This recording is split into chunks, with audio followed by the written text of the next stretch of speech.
Hey, what's going on, guys? My name's Luke Trukin. Yes, that's right. I am Hannah's little brother.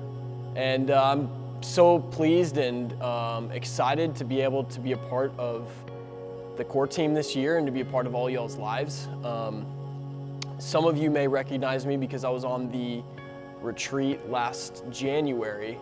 And to those of you that I have not met, welcome, hello, great to meet you. Hannah asked me to speak on this retreat a little bit about some personal stuff that's happened in my life, and so I'm going to take you back, and before we can really get into the main part of the story, I need to bring you into an early part of my life. And so when I was young, third, fourth grade, I was diagnosed with a learning disability called dyslexia. And what dyslexia is it slows your ability to learn with reading and writing the same way that other people would be able to. And so that's a whole nother talk for a whole nother story, but that really put something over my life where I always felt like I was a little bit behind everybody else and that I had something to prove.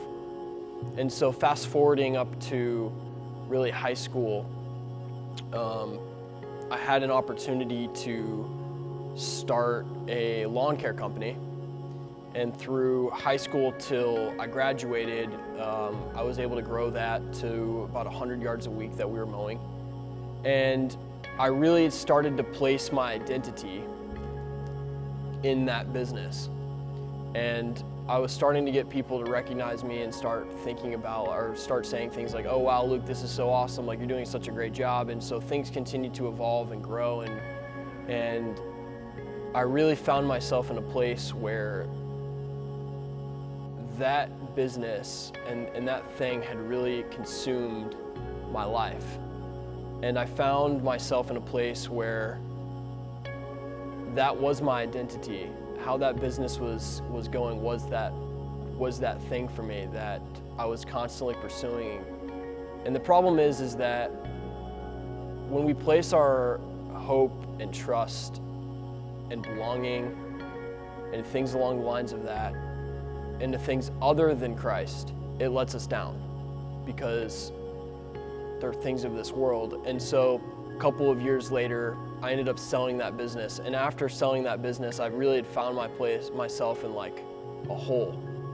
And I'd lost a lot of my purpose, and I lost a lot of my belonging. And it was really because I had put so much of myself into that, and I'd taken my focus off of Christ, and I'd put it into that business. And so that company, I would still go to Mass every weekend. I would still do the minimum requirements.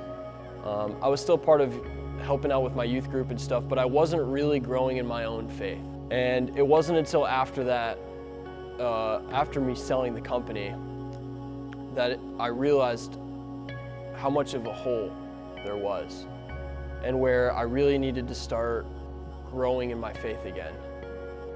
And so the reason I tell you this story is because it's so easy, right, for us, especially I remember back when I was about y'all's age, everybody was constantly asking, like, what are you gonna do for college? Like, and I don't care, like, if you're in 8th grade watching this right now, like, and you're just tag teaming on to this retreat, like, you still get those questions, I know that.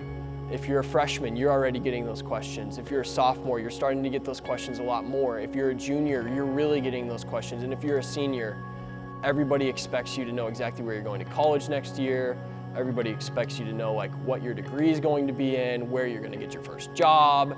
And you're just like, hey, look, I'm still in high school. I'm just trying to make it through this COVID stuff. Like, I don't even know what school is gonna look like this semester.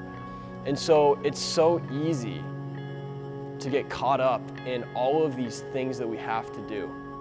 And school can be your identity. And maybe you're really good at school and you excel there and you're like, look, I've got good grades, I'm the top of my class, and that's where you're finding your identity. Maybe you're really good at sports and sports are your identity, And that's where you find purpose and passion and hope. And now we have COVID, and sports are kind of up in the air, like maybe we're gonna have them, maybe we're not gonna have them, like, and now you're faced with this hole of like, well, now what do I do? And maybe you're good at other things like ballet or what, you know, like whatever, you can literally place this thing in anything else, right? Like anything that's other than God, you can really place this same question of like, where are you putting your identity? Where are you finding your identity? And if it's not in Christ, it's going to let you down. Like eventually it's going to catch you. Really sit back and think about like, where's my relationship with Christ right now? Don't wait till you're 23, or really it was like more like 21, 22, because I lost a lot of time. And I know that in my own life, like I'd put on this front of like, oh, look at me, like I'm so great, like, but really at the end of the day, it was just me doing the bare minimum. And so I guess my challenge for you today is, what are the things that you can do in your life right now to put God first?